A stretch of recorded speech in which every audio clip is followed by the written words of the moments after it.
I've been critical of the investments of the RMM platforms on my shows. That's my opinion. And while at IT Nation in November of 2022, I had the chance to interview Jason Magee, CEO of ConnectWise.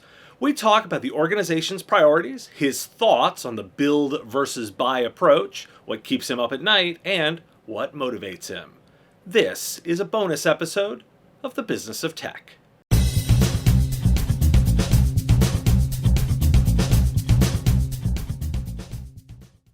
Know about Nodeware? Nodeware, simple and affordable, delivers truly continuous vulnerability scanning even during normal business hours. You'll get immediate alerts of network access and newfound vulnerabilities, and now can single-click access into the CVE, including directions for remediation. Save $40,000 per security admin while supporting more clients and improving your profitability. Qualify a prospect or upgrade a client with the quickest time to sale and the lowest cost of sales of any product in your portfolio. Visit nodeware.com/partners to learn more.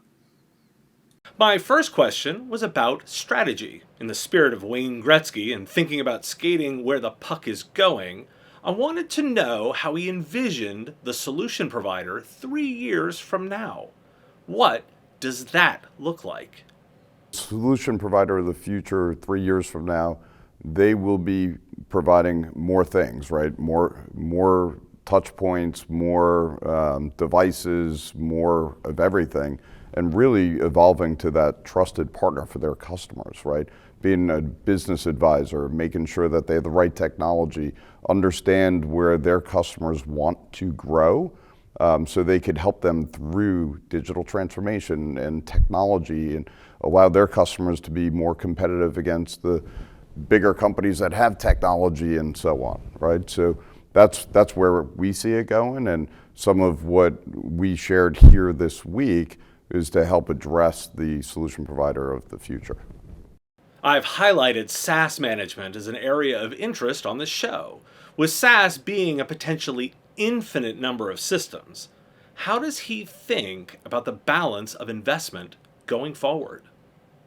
In terms of priorities and how we set priorities and where we think and the complexity of SaaS, right? First, we start priority-wise. Everything that we look at first is the InfoSec aspect of things, right? And my resources budget, everything goes towards InfoSec, right? So we're protecting our products, the platform, the cloud infrastructure, you name it, right? That's first and foremost priority. It's been since I've been the CEO, and it'll continue to be the number one priority and resource budgeted thing within ConnectWise. Now, when you go to think the complexities of SaaS and whatnot, yes, we announced some things. We're solving Google Workplace, Microsoft, and things like that. But the foundation of the ASIO platform, and one of the reasons why ConnectWise announced and then we've built and we've been building on top of the ASIO platform over the last 12 months since we did the announcement on it, was so as there's more, and there'll only continue to be more, and as we continue to have to allow MSPs to get a better grasp and handle on SaaS and cloud and everything in between, we're able to pull that into the platform a lot quicker. So that's kind of how we're thinking about it. The priorities and what SaaS providers that we partner with will always be reaching out to our community and asking them what's important and so on. So, and we announced that in the new year we'll have some SaaS capability above and beyond what we've said here, and it'll be part of the packaging within RMM, which will help take that to a unified monitoring and management platform. One of my criticisms of players in the MSP space is around technical debt. Often a vendor will throw out a platform as a way of marketing, and that they're paying back technical debt. A marketing spin of saying we have to pay off technical debt, which requires some compromise from a resource perspective to build something versus investing in something old. So I asked, what does he have to balance, and what is he thinking about on addressing technical debt? To the way I view technology, right? So my current platforms is where I have technical debt, right? We have teams of people globally that support those platforms. The beautiful thing, and one of the reasons why ConnectWise sold to Thoma Bravo, was to have a financial partner to be able to take the company and make investments, right? That's a great thing that PE brings to the table. We've been able to get approved from the board, and we've brought in additional resources, whether FTEs or through contractors, to build the ASIO platform, right? So it's not 100% no trade-off, right? But we added a whole bunch more resources to help stand up the ASIO platform, ConnectWise RMM, and so on, while we've had the other teams continuing to support, maintain, innovate on, and progress those roadmaps forward.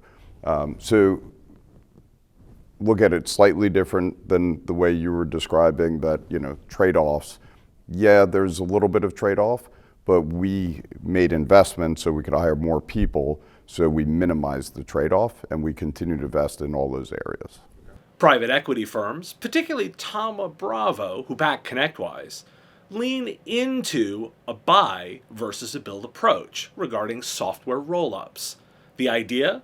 Buying up a lot of companies to grow revenue rather than build. So, what's his take on that premise? It's not a one or the other. It's a what's the right thing for the problem being solved. And that's the approach that we at ConnectWise take, right? I get asked this question, build, buy, partner, right? And ConnectWise pretty well. We do all of it, right? We've acquired half a dozen or so companies over the last few years.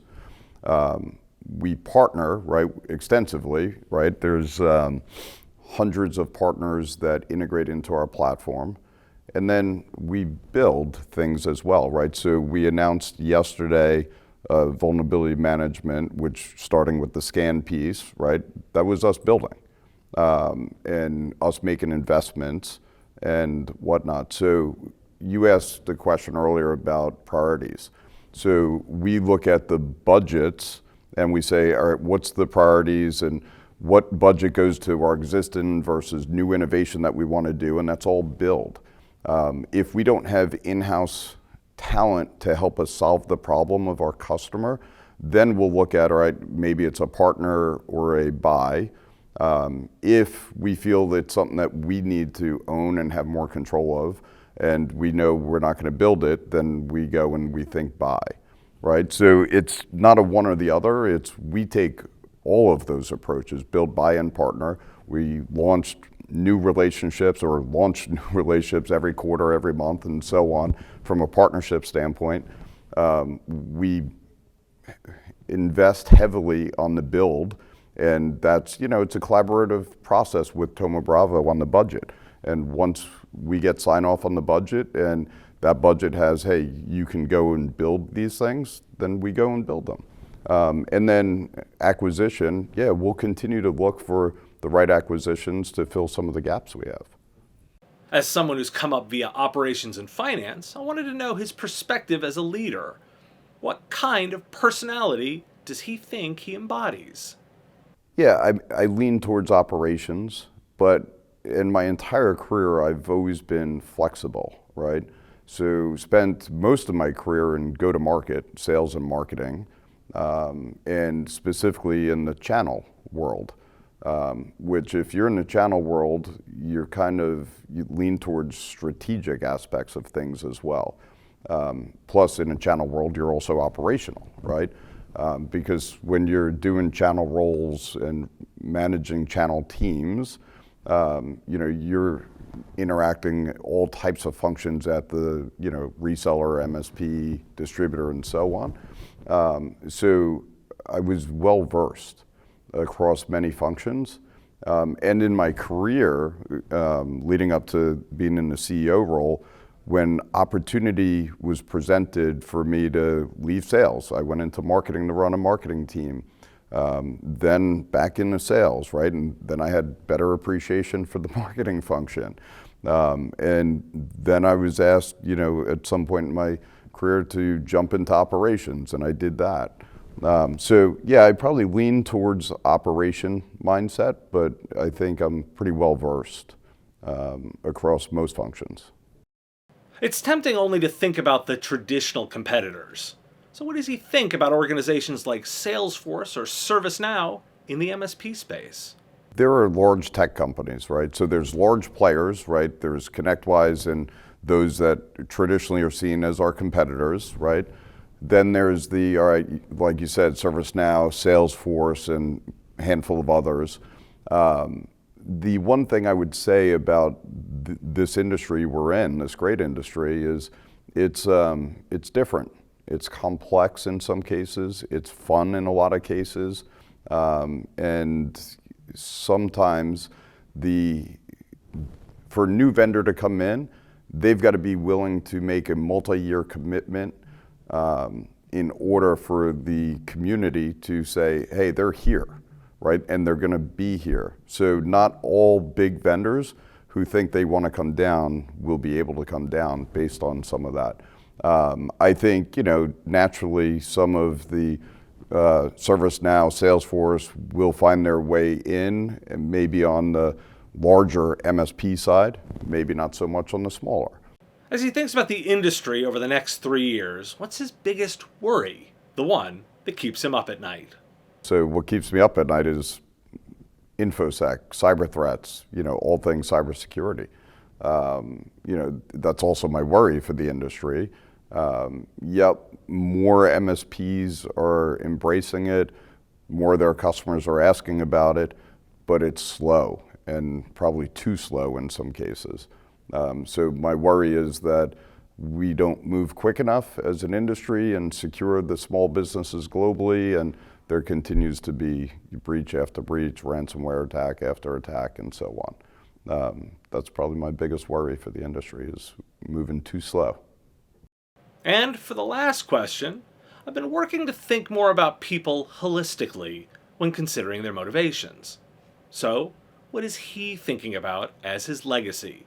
What motivates Jason Magee?